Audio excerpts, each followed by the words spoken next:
मुगल दरबार का दृश्य हमेशा की तरह भव्य था। लाल पत्थरों से बनी विशाल इमारतों के बीच बादशाह अकबर का दरबार जगमगा रहा था। चारों ओर ऊंचे स्तंभ, बीच में बहता छोटा सा फव्वारा और उसके छोर पर बादशाह का सिंहासन।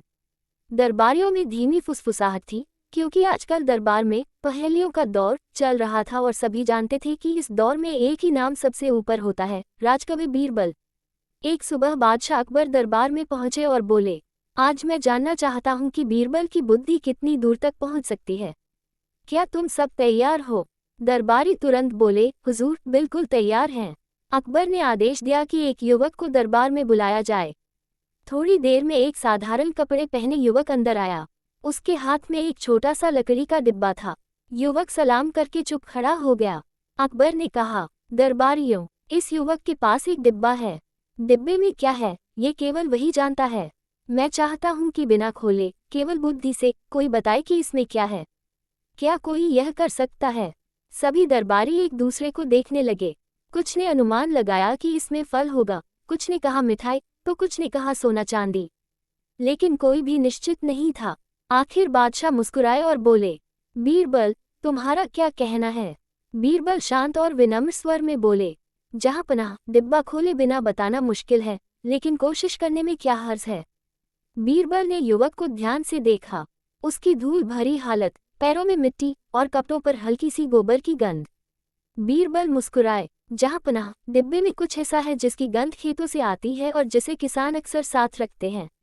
अकबर बोले, तो क्या है? बीरबल ने कहा, मेरे अनुमान से यह युवक किसान है और इसके डिब्बे में अंडा है। सब लोग चकित रह गए। अकबर ने युवक को आदेश दिया, डिब्बा खोलो। जैसे ही युवक ने डिब्बा खोला, अंदर सचमुच एक मुर्गी का अंडा था। पूरा दरबार हंसी से गूंज उठा और बीरबल की प्रशंसा होने लगी। लेकिन कहानी यही खत्म नहीं होती। अकबर ने सोचा कि बीरबल को और कठिन चुनौती दी जाए। उन्होंने दूसरे युवक को बुलाया जिसके पास एक बड़ा झोला था। अकबर ने कहा, इस झोले में 100 चीजें हैं।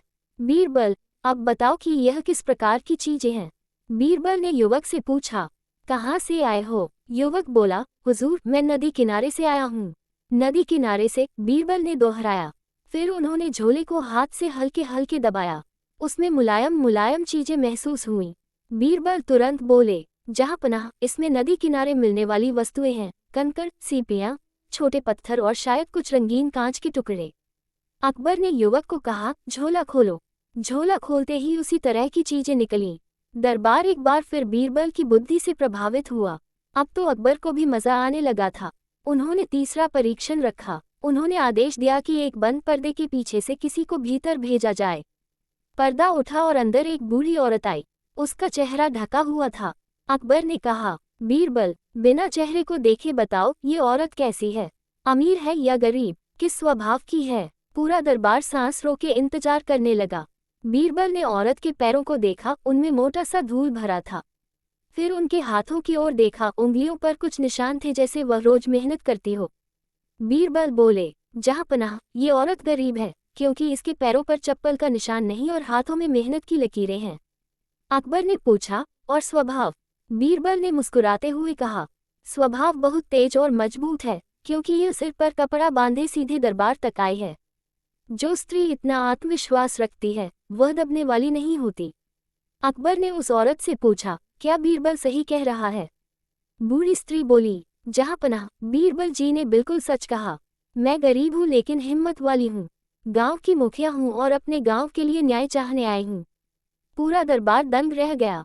अकबर ने बीरबल की ओर देखते हुए कहा, बीरबल, तुम सचमुच बुद्धि के सम्राट हो। आज से तुम्हारा नाम केवल बीरबल नहीं, बल्कि बुद्धि रतन बीरबल होगा। बीरबल ने झुककर सलाम किया। और इस प्रकार बीरबल की सूझबूझ और गहरी परख ने फिर एक बार पूरे दरबार में उनकी बुद्धि का लोहा मनवाया।